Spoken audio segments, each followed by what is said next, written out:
बहुत सी बीमारियां थी ऐसी जो कि अब हम लोग जिनकी वैक्सीन्स हैं और हम लोग उनसे हमें वो इफेक्ट नहीं कर पाती। अ पर्सन ओके जी, तो यहाँ पे ये कहते हैं कि वो शख्स जो कि 30 साल की एज तक पहुंच जाता था वो बहुत ही लकी कंसिडर होता था, ठीक हो क्या?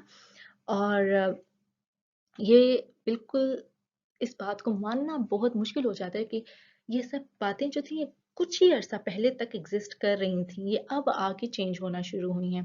तो अब के टाइम में क्या है भाई कि बेबीज जो हैं वो हॉस्पिटल्स में पैदा होते हैं जहाँ पे बहुत कम चांसेस होते हैं उनको कोई भी डिजीज होने के, क्योंकि उधर ही डॉक्टर्स हैं। अगर होता है ना खासा बच्चे के साथ कोई भी इशू हो तो वो फौरन उसको डॉक्टर्स देख सकते हैं।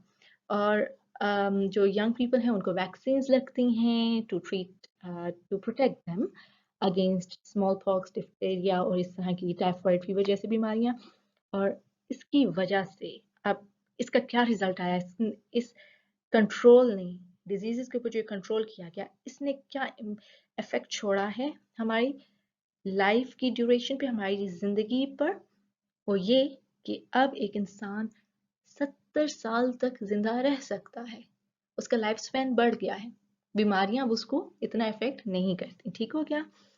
In other words, more than 30 years have been added to the expected length of man's life, जो कि पहले 30 साल तक एवरेज लाइफ स्पैन था, अब वो 70 हो गया, मीन्स ऑलमोस्ट डबल हो गया है, ठीक हो गया? 30 साल, ऑलमोस्ट 30 साल से भी ज्यादा बढ़ गया है। और ये सब किस वजह से पॉसिबल हुआ है? साइंटिफिक मेथड की वजह से, एडवांसमेंट जो हुई है हमारी साइंस में, उसकी वजह से ये सब कुछ कंट्रोल में आया है, डिजीजेस कंट्रोल में आई हैं, इनको प्रिवेंट किया जा रहा है, इनसे बचा जा रहा है, ठीक हो गया? अब हम चलते हैं नेक्स्ट हेडिंग की तरफ, better sanitary conditions. It is difficult to imagine what sanitary conditions in some of our larger cities were like only 100 years ago. Into the narrow, unpaved and poorly drained city streets, household garbage and other refuse were thrown. Animals wandered through the streets feeding upon the garbage. Outdoor toilets were common, many of them situated where human waste drained into wells from which people obtained drinking water. अब यहाँ पे हम ये कह रहे हैं कि ये चीज हमारे लिए इमेजिन करना भी, अब के जमाने में रहते हुए हमारे लिए इमेजिन करना भी बहुत मुश्किल था, मुश्किल है कि 100 साल पहले हमारी जो बड़े बड़े सिटीज हैं उनमें सफाई सुथराई के क्या हालात थे, हाइजीनिक प्रैक्टिसेस क्या थी। ये 1951 में बुक लिखी गई, तो इट मीन्स जो ऑथर हैं क्योंकि he Darrell Bernard worked in some university in New York, so definitely ये न्यूयॉर्क की स्टेट के बारे में बता रहे हैं 100 years ago, ठीक है? तो उस वक्त वहां पे क्या हालात थे? Narrow, unpaved and poorly drained city streets, means जो सिटी स्ट्रीट्स थी वो तंग तंग थी, अनपेव्ड थी, कच्ची थी, ठीक है? उधर ड्रेनेज सिस्टम भी ठीक नहीं था। और फिर इसके साथ साथ क्या था, घरों का जितना कूड़ा होता था लोग उठा के गलियों में फेंक देते, बजाय इसके किसी प्रॉपर प्लेस पे डिस्पोज ऑफ करते। No, they used to throw it in the streets, ठीक हो गया? घर का जितना कूड़ा है वो बाहर स्ट्रीट्स पे, आसान काम था भाई। Animals wandered through the streets feeding upon the garbage. और जो एनिमल्स होते थे वो पूरा दिन स्ट्रीट में इधर उधर घूमते रहे, और खाने में क्या उनका होता था, गार्बेज में से चीजें निकाल निकाल कर उन्होंने खाते रहना है, ठीक हो गया? अब आप लोग देख लें कि एक तो स्ट्रीट्स तंग हो, ऊपर से कच्ची हो, पुअरली ड्रेन्ड हो, पानी एक दफा इकट्ठा हो गया तो वो निकलेगा नहीं खुद से, और फिर आप उस पर गार्बेज भी फेंक रहे हो, ठीक हो गया? तो उधर के क्या हालात थे सफाई के। Outdoor toilets were common and to top it all, अब आप ये देख लो कि इन सब हालात के साथ साथ और क्या था जी, आउटडोर टॉयलेट्स जो थे वो भी कॉमन थे, ठीक हो गया? मतलब ज्यादातर लोग आउटडोर टॉयलेट्स हुआ कहते थे, उनके घरों में नहीं होते थे। Many of them situated where human waste drained into wells from which people obtained drinking water. तो बहुत से टॉयलेट्स ऐसे थे जो कि ऐसी जगह पे होते थे जिनके करीब पानी, पीने वाला जो पानी होता है उसके रिजर्वॉयर्स होते थे, उनका जखीरा होता था, चाहे वेल हो गया चाहे कुछ भी। और जो ह्यूमन वेस्ट और जो वहां से टॉयलेट से आता था वो सारे का सारा उस पानी के साथ मिक्स होता था। एंड जस्ट इमेजिन किस तरह की फिर बीमारियां वो फैलाता होगा पानी। Today, our city streets are paved and well drained and they are cleaned regularly. It is against the law to throw garbage in the streets. Sewage from all the sections of a city is carried through sealed pipes to the disposal plants. Through the use of the scientific method, it has been demonstrated that unsanitary conditions cause the spread of diseases like typhoid fever, cholera, and dysentery.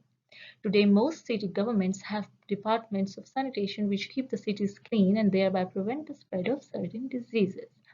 अच्छा जी, पहले उन्होंने बताया 100 years before जो हालात थे cities के, उन्होंने वो हमें उसका एक पिक्चर बना के हमें दिखा दी।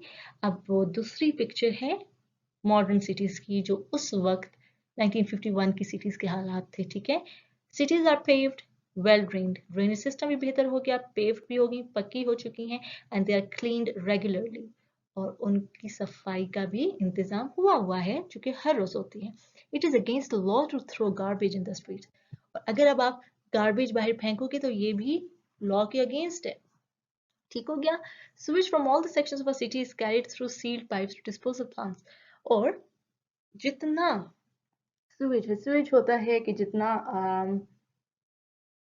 बाथरूम वगैरह से गंदा पानी जा रहा है, वो सारा जो पानी है वो सील्ड पाइप के थ्रू, सील्ड पाइप कौन सी होगी, जिस पाइप को इस तरह से क्लोज किया हुआ होगा कि ना उसके अंदर कुछ जा सके ना उससे बाहर आ सके कुछ। ठीक है, तो वो that is sealed.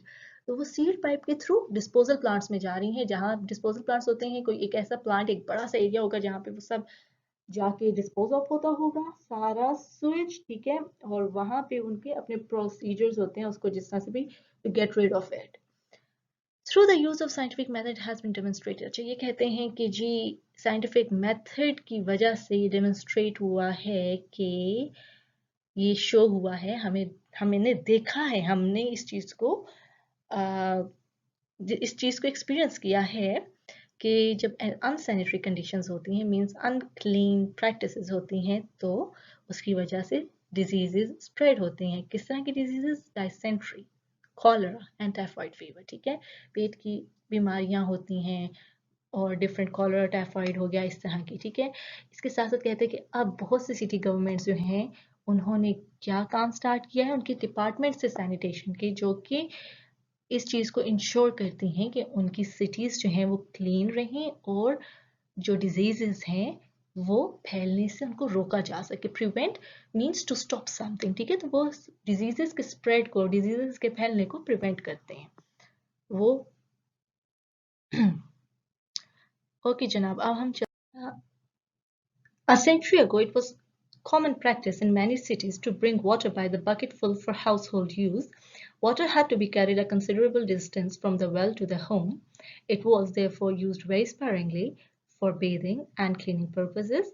Often it came from the sources that contained disease-producing germs. अच्छा जी, फिर वही बात बता रहे हैं कि एक सदी पहले क्या था, क्या कॉमन प्रैक्टिस थी, मीन्स जो प्रैक्टिस आम हो, कोई ऐसा काम जो हर कोई करता हो, वो ये प्रैक्टिस थी कि बहुत से शहरों में पानी किस तरह से घरों में लेकर आया जाता था। घरों के कामों के लिए पानी किस तरह से लाया जाता था भाई, बकेट्स लेके जाई जाती थी एंड उनको भर के घर लेके आया जाता। जिस तरह अब भी हम बहुत सी जगहों पे ऐसे देखते हैं कि people actually go to some water reservoir, वहां से वो चाहे अपने मटके भर के लाते हैं, चाहे अपनी बकेट्स भर के लाते हैं, और वो फिर घर में लाके उस पानी को यूज किया जाता है। तो अब ये साथ कहते हैं कि चूंकि उस वक्त ऐसे प्रॉपर वाटर को घर तक सप्लाई करने का, वाटर सप्लाई का कोई प्रॉपर सिस्टम नहीं था, तो लोगों को घर तक पानी लाने के लिए बहुत लंबे सफर तय करने पड़ते थे। तो सॉरी, तो इस तरह से होता था कि जब वो उन्होंने पानी लेकर आए तो उसको बहुत ही खास कामों के लिए एक तो यूज किया जाता था, और बहुत कम उसको बेदिंग और क्लीनिंग पर्पसेस के लिए यूज किया जाता था। स्पेरिंगली मीन्स बहुत ही कम। Often it came from sources that contained disease producing germs, और most मतलब कभी कभी वो जब वहां से ज्यादातर लेकर आते थे पानी, तो वो जिस सोर्स से लेकर आ रहे होते थे, जहां से लेकर आते थे पानी, वो जगह पर पानी डिजीज प्रोड्यूसिंग जर्म्स रखता होता था। मीन्स उसके अंदर जर्म्स ऐसे होते थे जिसकी वजह से बीमारियां फैलती थी। Towns and cities today have water systems that usually provide water enough for household use. One of the most important problems in the growth of cities has been to provide sufficient water to meet the many needs of an increasing population. Los Angeles has solved the problem by bringing water to the city from the Colorado River, 544 kilometers away. Carried through a pipeline or aqueduct, 1,000 million liters of water are delivered to the district daily. This is a remarkable advance from the bucket system of supplying homes with water. अच्छा जी, अब फिर से पानी की condition को एक सदी पहले से कंपेयर किया जा रहा है। पहले एक सदी पहले का हमें पिक्चर दिखाई, अब हमें आज की पिक्चर दिखाने, मतलब आज की पिक्चर मीन्स जिस वक्त ये ऐसे लिखा गया उस वक्त की पिक्चर। तो कहते हैं कि उस अब जो है टाउन्स एंड सिटीज जो हैं, ठीक है, वो क्या है, उधर वाटर सिस्टम्स प्रॉपर डेवलप्ड हो चुके हैं और घरों में इनफ वाटर आता है। इनफ इतना होता है कि वो हाउस होल्ड यूज के लिए प्रॉपर होता है। ठीक हो गया। अब एक और पॉइंट जो यहाँ पे कह रहे हैं, एक प्रॉब्लम बता रहे हैं। वो प्रॉब्लम क्या बता रहे हैं कि with the passage of time population बढ़ी है, पॉपुलेशन बढ़ने के साथ साथ सिटीज बढ़ी हैं, ठीक है, लोगों का रहने के लिए डेफिनेटली उन्हें ज्यादा घर चाहिए थे, सो सिटीज फैली हैं। तो इस वजह से लोगों की नीड थी पानी, ज्यादा से ज्यादा पानी उनकी नीड बन गई, ठीक है। तो इस चीज को सॉल्व करने के लिए लॉस एंजलिस में क्या किया गया, उन्होंने कोलोराडो रिवर से, जो कि 544 किलोमीटर्स अवे थी, उधर से उन्होंने वाटर को लॉस एंजलिस तक ले आए। अच्छा जी, अब लॉस एंजलिस जो है सिटी है अमेरिका में, और कोलोराडो रिवर भी डेफिनेटली अमेरिका में है। सो उन्होंने ये सोल्यूशन निकाला, क्योंकि पानी ज़्यादा चाहिए था, तो उन्होंने उस रिवर से पानी ट्रांसपोर्ट करने का तरीका निकाला। अब उन्होंने ट्रांसपोर्ट करने का तरीका क्या निकाला, carried through a pipeline. Pipeline के थ्रू उन्होंने कैरी करना स्टार्ट किया, एक्विडक्ट और एक्विडक्ट। अब एक्विडक्ट जो है that's like that was introduced by Romans and Greeks, ठीक है। क्योंकि पहले पहले ज़माने में पानी को किसी एक पॉइंट से, स्प्रिंग से लेके जाना सिटीज तक, जो क्योंकि यू पीपल अंडरस्टैंड कि रोमन एम्पायर बहुत बड़ा था, बहुत एडवांस किया। इसी तरह उन्होंने बहुत ज़्यादा इम्प्रूवमेंट्स की बहुत से डोमेन्स ऑफ लाइफ में। तो उन्होंने पानी को ट्रांसपोर्ट करने का क्या तरीका निकाला, उन्होंने एक्विडक्ट्स बनाए, जिसको मैं प्रॉपर तरीके से आगे एक्सप्लेन करूंगी। सो फिलहाल हम इतना ही देखते हैं कि एक्विडक्ट भी एक पानी को ट्रांसपोर्ट करने का ही एक तरीका है, ठीक है। तो कहते हैं कि जी, या पानी या कोई भी और किस्म की कंडुइट जो थी, कोई भी और चैनल पानी का ले जाने का उन्होंने यूज किया, ठीक है।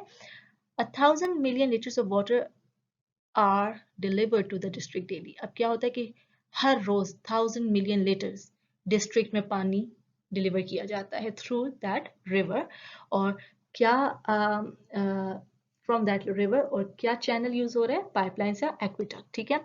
और this is a remarkable advancement. हमें राइटर कहते हैं कि ये बहुत बहुत रिमार्केबल एडवांसमेंट है, बहुत बड़ी और बहुत कमाल की एडवांसमेंट है, जिसकी वजह से जो बकेट सिस्टम था, बकेट्स को उठा के घर लेके जाना, जो कि बहुत मुश्किल था डेफिनेटली, उसको ओवरकम किया गया है, उस प्रॉब्लम को हमने सॉल्व कर दिया है, ठीक हो गया। अच्छा जनाब, this was the end of today's lesson, the text only, अभी लेसन बाकी है। So now we are going to talk about the unfamiliar words. सबसे पहला हम देखेंगे प्रेजर्वेशन। इसका मीनिंग है द एक्शन ऑफ प्रोटेक्टिंग और मेंटेनिंग समथिंग। जब भी कोई चीज, कोई भी पब्लिक प्रॉपर्टी या कोई भी ऐसी चीज जो कि खराब हो रही हो, डीके की तरफ जा रही हो, तो उसको प्रोटेक्ट करने को हम प्रिजर्व करना कहते हैं, ठीक है। प्रिजर्वेशन ऑफ फूड, फूड खराब हो रहा है, हम उसके लिए तरीके ऐसे निकालें कि उसको हम प्रोटेक्ट कर लें खराब होने से, तो वो लंबा चल सके, वो ज्यादा देर तक चल सके। तो किसी भी चीज को ज्यादा चलाने के लिए, उसके डिके को रोकने के लिए हम लोग उसे प्रिजर्व करते हैं, उसको मेंटेन करते हैं, that is preservation. Fortunate means, text में उसका मतलब बन रहा था लकी, यानी कि कहा गया था कि अगर आप एक सर्टेन टाइम लिमिट तक पहुंच जाते हो तो यू आर फॉर्चुनेट, आप लकी हो। Third word is prevention, the act of hindering और इम्पीडिंग समथिंग, मीन्स किसी चीज को रोकना, टू स्टॉप। हिंडरिंग मीन्स रुकावट डालना, impeding मीन्स अगेन रुकावट डाल के किसी चीज को रोकना, सो प्रिवेंशन मीन्स किसी चीज को स्टॉप करना या किसी चीज को स्लो डाउन करना, ठीक हो गया। नेक्स्ट इज एक्वेडक्ट, हमें थोड़ी देर पहले देखा है, सो इसकी मैं हल्की सी आपको हिस्ट्री बता दूं जो मैंने अभी थोड़ी देर पहले बताई। रोमन एम्पायर में स्टार्ट हुआ, उन्होंने इस कॉन्सेप्ट को इंट्रोड्यूस कराया, ठीक है। अब आप लोग ये देख रहे हैं, पहले मैं इसका मीनिंग बता देती हूँ। A conduit to conduct water from one place to another. Conduit होता है कोई भी चैनल, चाहे वो पाइपलाइन हो, चाहे वो कोई भी चैनल हो, कोई भी तरीका जिससे आप पानी को एक जगह से दूसरी जगह लेके जा सको, ठीक है, दैट इज एन एक्वेडक्ट। अब जब रोमन एम्पायर में एक्वेडक्ट स्टार्ट हुआ था, जो आपको तस्वीर एक नजर आ रही है, वो उसका स्ट्रक्चर बिल्कुल ऐसे होता था। ये पिलर्स हैं नीचे जो कि हमें नजर आ रहे हैं, ये पिलर्स हैं, और पिलर्स के ऊपर मैं अभी यस रेड कलर के मार्कर से देखती हूँ जी। तो ये पोर्शन आप देख रहे हैं, इस पोर्शन में ऊपर एक पैसेज जैसा होता था जिससे पानी गुजरा करता था। तो अब ये रोमन एम्पायर ने ये तरीका निकाला था कि बड़े बड़े वाटर रेजर्वोयर से वो पानी को सिटीज तक लेके जाते थे, पॉपुलेशन तक लेके जाते थे थ्रू दीज एक्विडक्ट्स। अब दिस इज द चैनल जिसके जो मैंने हाईलाइट किया, इसके थ्रू पानी को ट्रांसपोर्ट किया जाता था, और नीचे ये पिलर्स हैं, ये इंतहाई स्ट्रॉन्ग सपोर्ट थी ताकि जो पानी जा रहा है, जो वो कम तो जाता नहीं था, तो बहुत ज्यादा वहां से पानी को ट्रांसपोर्ट किया जाता था, तो जो पानी वहां से जा रहा है उसको होल्ड करने के लिए ये हमारे पास सपोर्ट के लिए पिलर्स थे सारे, ठीक है। You understand it now. So this is an aqueduct. अब मॉडर्न इंजीनियरिंग में हम लोग एक्विडक्ट डेफिनेटली इस तरह के तो यूज नहीं करे, डिफरेंट तरीके के हैं, मॉडर्न बन चुके हैं, और पाइपलाइंस को भी अब हम कह सकते हैं एक्विडक्ट, चैनल किसी किस्म का भी हो तो उसको हम एक्विडक्ट बोलते हैं। ओके जनाब, अब हमारा पॉइंट है revision of the main points. जो हमने जितना पढ़ा है वो सारे हम पॉइंट्स रिवाइज करेंगे। सबसे पहले हमने आज देखा कि हमारी जिस चीज का जिक्र किया वो ये था कि हमारे लिविंग और थिंकिंग स्टाइल जो है वो ट्रांसफॉर्म हो चुके हैं with the passage of time.